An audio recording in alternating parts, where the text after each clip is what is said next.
Every day, women and girls displaced by fighting in this part of South Sudan leave the UN camp to get water and wash their clothes. But heading out into the bush is becoming more and more dangerous. The UN recorded more than 1,300 reports of rape in one state alone between April and September last year. So the peacekeepers have started escorting women and children every time they leave the camp. We are not here because we want to be. It is dangerous out here for us. There is fighting. People are being attacked.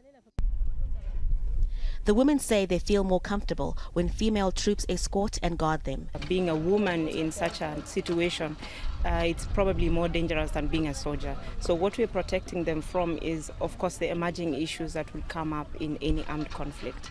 You know, if they go for firewood deep in the forest, you know, anything can happen. They could get raped, you know, they could come across, you know, bad people. Anything can happen. They can be kidnapped.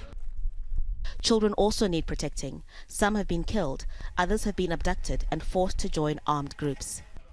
The UN base is over there. It's not very far, but things are tense. The women need protection.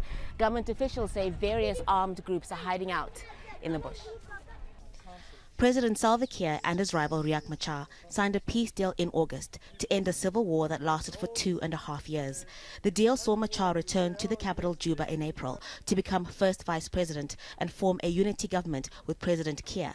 But fighting started again recently in the capital Juba and other parts of the country. After days of violence and killings, there is now a fragile ceasefire. Machar says he is concerned about his safety and won't say where he and his troops have gone. There is a lot of uncertainty. The UN is worried the peace deal could collapse and South Sudan could return to civil war. It is now relatively calm in Juba, but people are still being attacked by armed groups in other parts of the country.